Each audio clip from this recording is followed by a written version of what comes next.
los metabolitos que son,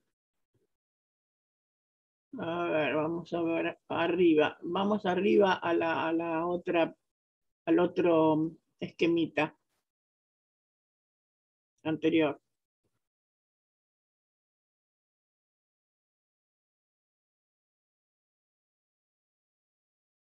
Acá.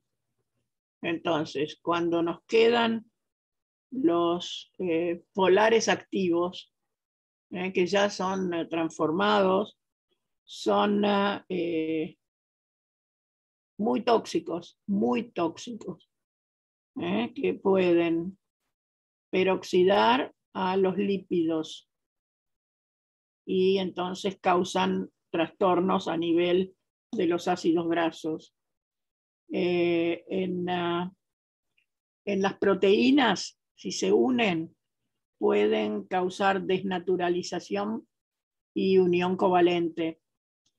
Y sobre todo, donde peor es el efecto, es sobre el ADN, porque esos metabolitos reactivos se fijan al ADN produciendo mutaciones y genotoxicidad.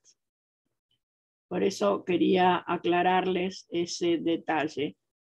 Cuando después de la biotransformación, es decir, de la fase 1, llegamos al metabolito polar activo, la conjugación es lo que lo va a sacar del medio y la conjugación va a dar metabolitos no activos, mucho menos tóxicos y que son factibles de eliminación por las vías acuosas normales.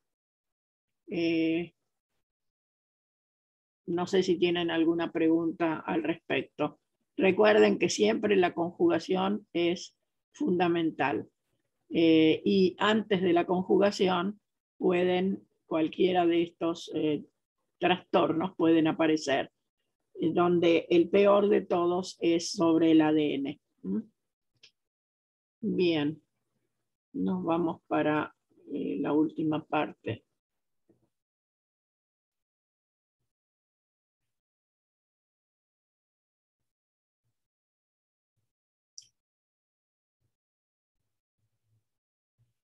A ver, vamos a ver un poquito este último cuadro que pasó recién. Gracias. Entonces, el glutatión, que ya dijimos que es un tripéptido, tiene funciones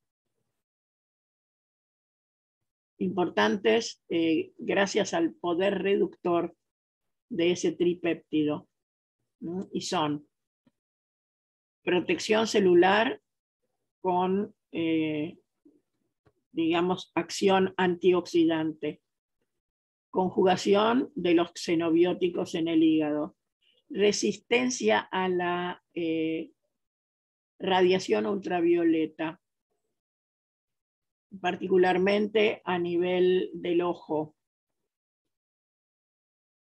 regulación de enzimas que tienen justamente ese grupo funcional. Y además tienen síntesis de proteínas y ADN, división celular, reducción metabólica y síntesis de leucotrienos. No sé si se acuerdan lo que eran los leucotrienos. Eran esas moléculas que tenían un montón de dobles enlaces y por supuesto que ahí es donde están reducidos y entonces ahí es donde actúa justamente ese poder reductor del glutatión. Bien. Sigamos un poco más. Bueno, ¿Dónde están todas estas enzimas que dijimos que eran protectoras? Atención que además de las enzimas protectoras, hay muchas sustancias que pueden ingresar con los alimentos o también algunos antioxidantes que se ingieren como fármacos, etcétera, que tienen, por supuesto, acción protectora, igual que las enzimas. Las enzimas ya dijimos cuáles eran: la catalasa, la glutatión peroxidasa y la catalasa, que es una peroxidasa. Y recuerden que hay unos pequeños corpúsculos en las células que son los peroxisomas. Creo que en algún momento los hemos mencionado porque algunas reacciones del metabolismo se producían en los peroxisomas. Bueno, y la superóxido dismutasa está en el citosol. La catalasa, bueno, en los peroxisomas, la glutatión peroxidasa en mitocondrias, en el citosol y en los lisosomas. Y la superóxido dismutasa en el citosol. Adelante.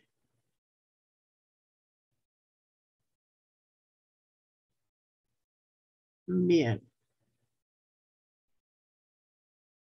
Puede haber, de esta superóxido dismutasa, puede haber una forma en el espacio intermembrana de la mitocondria, pero no es lo más común. Bueno, entonces,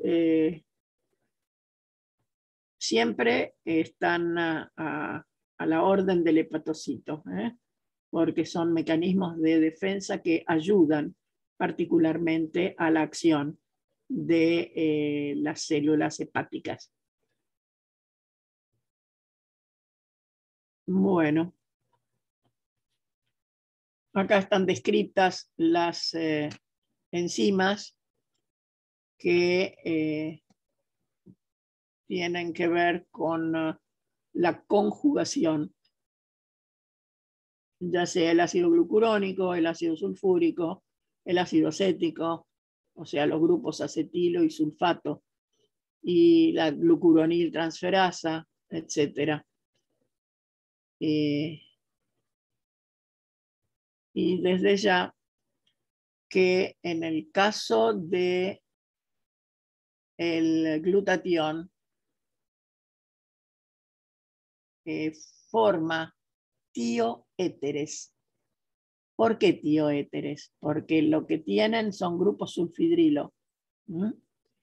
Si se oxida y da puentes disulfuro, es una cuestión. Y si no, da tioéteres. Por ejemplo, con grupos metilo.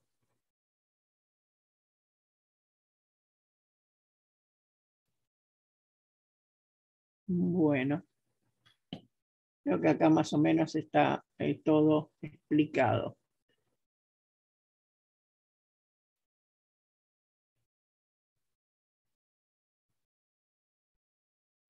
Adelante.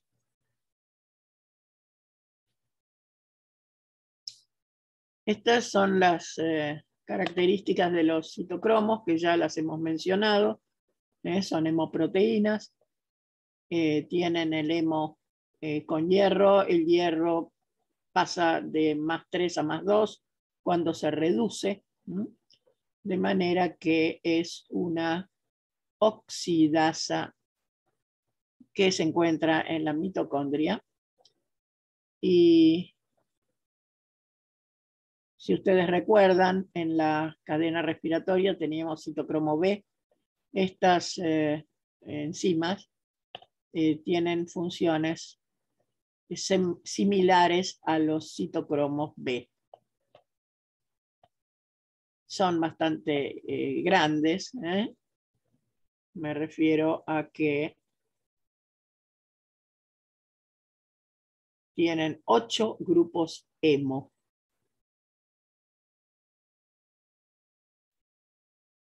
Y repito, está asociado con las membranas del retículo endoplásmico. Antes vimos una,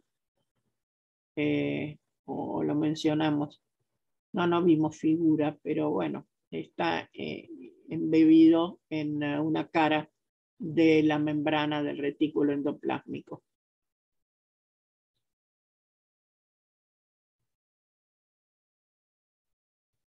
Y a veces puede estar en la membrana interna de la mitocondria, pero lo normal es el retículo endoplásmico. Adelante.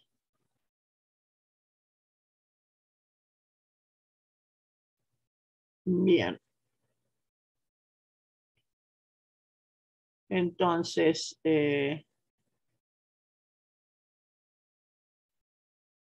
actúan, estas enzimas actúan sobre muchas sustancias. Por ahí están mencionados los leucotrienos y las prostaglandinas, que formaban parte de los lípidos asociados a los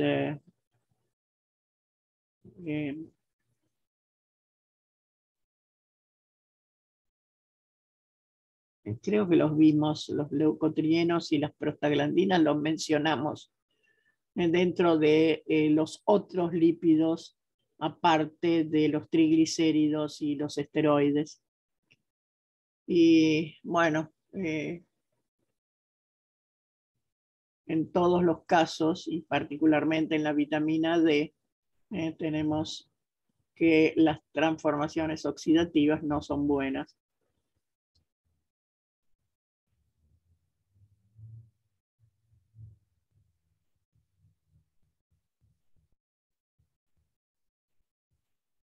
Bueno,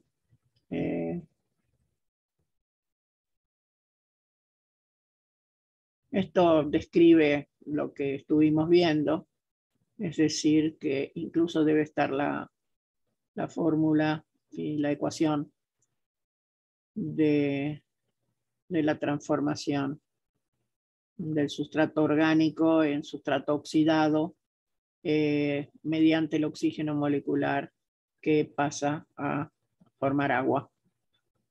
Adelante.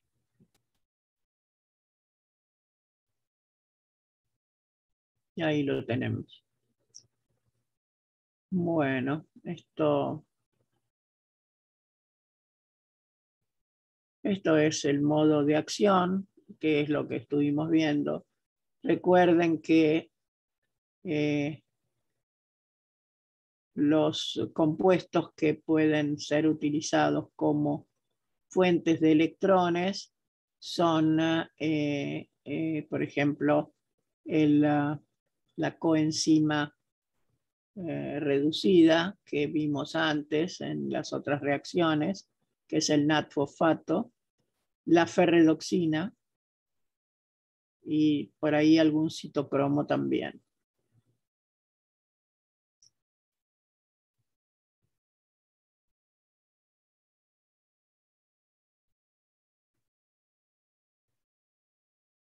Bueno, son reacciones que se producen y bueno, acá nos quedamos un momento. Hay una enzima que se llama lisozima, que es muy importante por la sencilla razón que actúa particularmente sobre las cadenas de los hidratos de carbono que están en las bacterias y particularmente tanto en bacterias como en otras plantas, hongos, etc. Y es una enzima que impide la proliferación bacteriana. está en la saliva, está en las lágrimas, está en los pulmones, en el vaso, en la leche. Es importante en la leche, porque es la primera, digamos, barrera que tiene el recién nacido. Y está también en la clara de huevo. Es una enzima que se usa industrialmente en distintas industrias. Y industrias donde lo que se utiliza es la fermentación.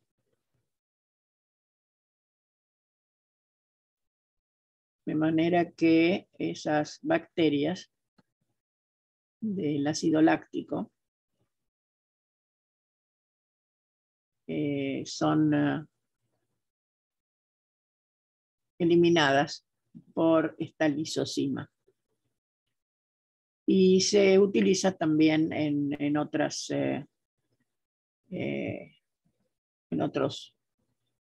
digamos, usos, ¿no?, para aumentar las defensas frente a las infecciones particularmente. Pero hay algo que es importante. Esta lisozima no tiene efecto sobre las bacterias gram negativas. Creo que lo debe decir más abajo, si no me equivoco. Entonces,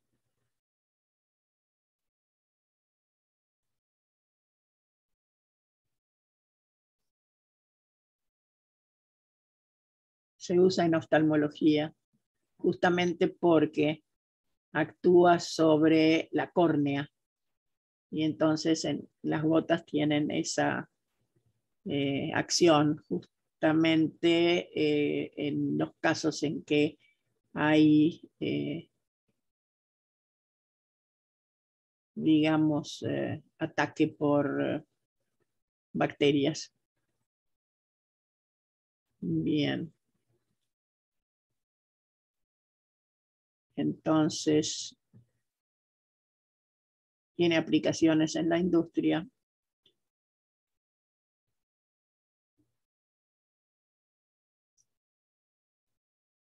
De los alimentos, y en la industria farmacéutica. Adelante.